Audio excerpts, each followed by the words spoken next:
سلامونه قدرمنو دوستانو، هیله ده جوړ روغ به یاست.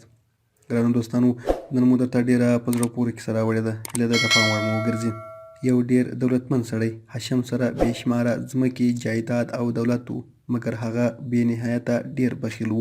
که چیرې کوم ضرورتمند سړی هغه ته د څه غوښتلو لپاره راتلو، په خالي لاس به یې بیرته لېږلو. د چا د غم او همدردۍ احساس یې نه درلود.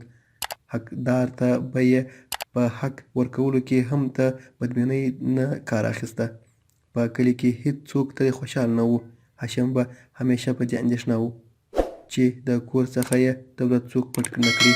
اخر هغه د دې اندېښنې حل پیدا کړ. د کلي نه د باندې د هغه یو وچ شوی څاک وهي و، او د هغه ترڅنګ یو غټ د ناجو ونه وه. هاشم د ناجو ترڅنګ یو ځای جوړ کړ او هغه کې یې خپل ټول دولت پټ کړ، او کلي کې یې دا خبر خپور کړ چې دلته جنیات دي.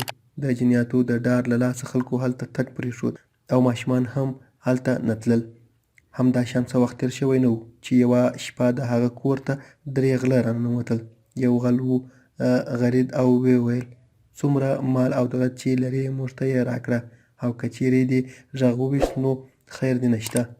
غلو د کور تلاشي وکړه، څه لږ مال یې ترلاسه کړ، مګر غله په دې مال مطمئن نه شو، او هاشم یې ښه برابر کړ او ورته یې وویل چې دومره مالداره سړی او دومره مال، او ورته یې وویل چې مړ کوو دې او ښه یې ووهه. بیا هاشم مجبوره شو وویل: ما د کلي نه د باندې د یو ناجو د ونې لاندې خپل مال ایښی دی. غلو د همدې کور څخه د کینولو سامان واخیست او د ناجو ونې ته ورسېدل. اوس ووایه، دولت دې د ونې کوم خوا ته ایښی؟ هاشم چلاکي وکړه او ویې ویل: کلونه تېر شوي، ماته سم په یاد نه دي، خو بس د همدې ناجو ونې سره د اوسپنې یو صندوق دی، په هغه کې دولت پروت دی. غلو د هغه په خبرو یقین وکړ او هاشم یې د همدې ونې سره وتړه او په کینولو یې شروع وکړه. هاشم فکر وکړ که چیرې دوی ته صحیح ځای وښیم، دوی به صندوق پیدا کړي او لاړ به شي، او که ورته سم ځای ونه ښیم، تر څو به دوی د ځمکې شاوخوا کیني. سهار به شي او دوی به په خپله وتښتي. هغه ونه ډېره زړه شوې وه او د هغه ریښه هم ډېره زړه شوې وه. د ځمکې کینولو سره د هغه ریښې نورې هم راووتل. ونه ایسته ایسته په غورځېدلو شوه او صندوق هم راووته. غله ډېر زیات خوشحال شول او صندوق یې واخیست او په منډو شول.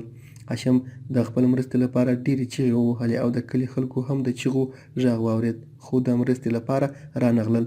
د دې په وجه چې جنیاتو څوک رانیولی او وهي یې. په همدې وخت کې ونه د ځمکې په هغه خوا پرېوته چې په کوم خوا هاشم تړلی شوی و، او هاشم د ونې لاندې مړ او د دې فاني نړۍ څخه لاړ. په دې توګه د کلي خلکو د یو دروغجن او شوم سړي څخه خلاصون ترلاسه کړ، او د هغه دولت هم هېڅ د خلکو په درد ونه خوړل شو، بلکې د هغه د منځه تلو سبب لا هم شو. ملګرو، د نن ورځې ویډیو مو هم دومره وه. په دې هیله د خوښۍ وړ مو ګرځېدلې وي. که مو زموږ ویډیو خوښه شوې وي نو درسره لایک او شیر یې کړئ، او د راتلونکو ښکلو مطالبو د لیدلو لپاره زموږ چینل درسره سبسکرایب کړئ.